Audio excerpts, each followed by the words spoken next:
All right, Scorpio and Ophiuchus, welcome to your weekly Sidereal Astrology forecast. This is for December 7th through the 13th. My name is Athen, and this is for Sidereal Astrology. If you're new to this type of astrology, do check the description down below because your sign might be different. All right, so Scorpio and Ophiuchus, we've got another transformative week this first half of December, as it has been, and it's involving particularly your ruler forming a T-square up to Pluto and Uranus.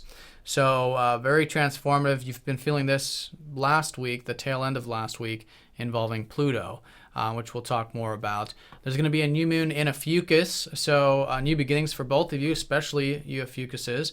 And happy birthday for those of you who have your birthdays this week who are watching this for your sun sign. But for all of you, new things there, new intentions, new beginnings for both the next 4 weeks and the next 6 months. So there's that, and then you've also got Mercury going into your second house, and there is a lot of aspects taking place this week, which I'll talk about. I'm going to talk about the most important ones for you personally, but if you want more information on these others, which I'll cover briefly, do comment down below. So the key, let's talk about the most important one, your ruler, squaring up to Pluto and opposing Uranus. So the squaring to Pluto, as you can see here, it's really just these first couple days within that 1 degree orb. And then the emphasis then is on Uranus for pretty much this whole week, but specifically around Thursday.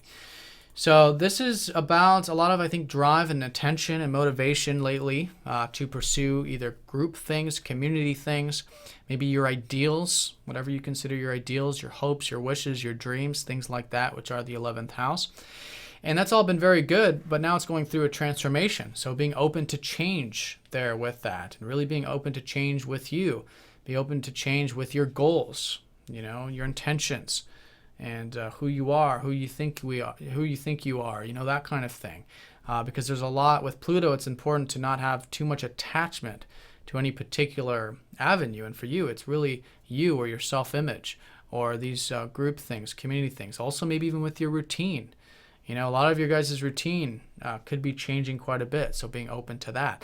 And when we're the agent of change, when we step into that power of Pluto, then we're not in that victim mode anymore, because we then prompt that change. We do it intentionally, and then we're in flow and we're in tandem with these collective experiences.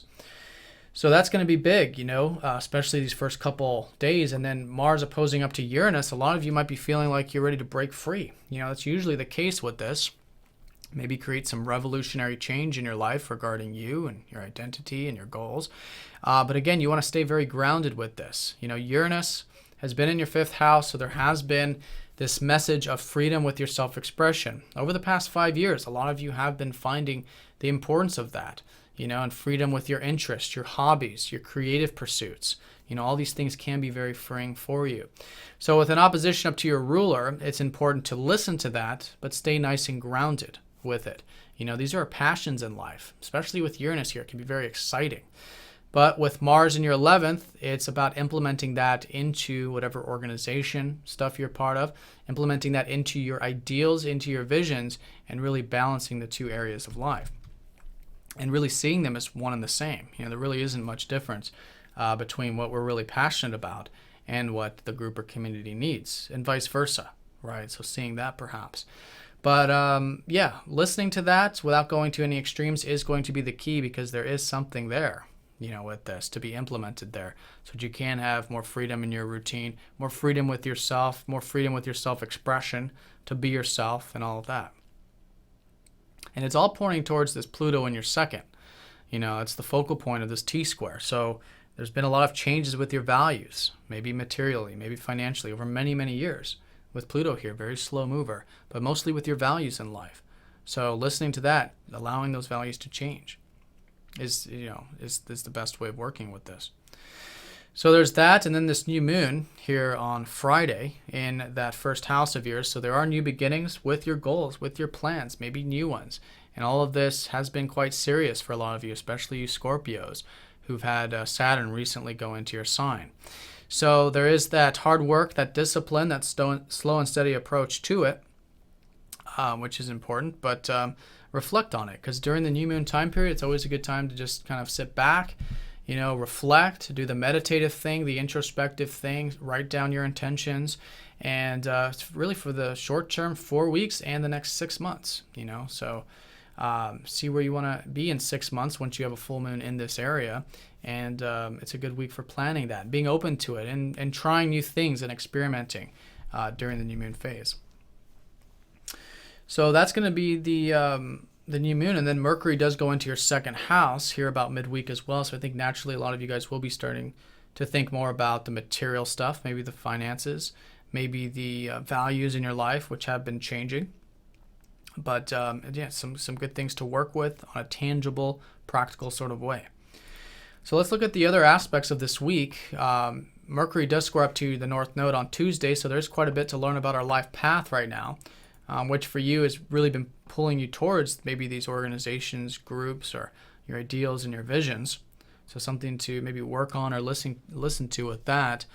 And the sun does trine up to Uranus Tuesday and Wednesday. So there is freedom. There is support from the sun. I think it's support of your self-expression. I think there's support with the career stuff.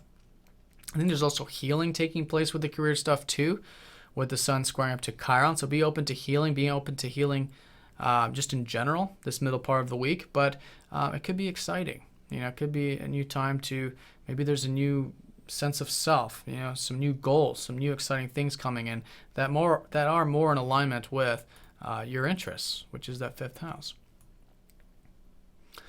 Then on Friday, when we have that new moon, we do have Venus trining up to Neptune. So it could be easy going for those relationships, one-on-one connections, and maybe even getting some rest and relaxation, particularly that day.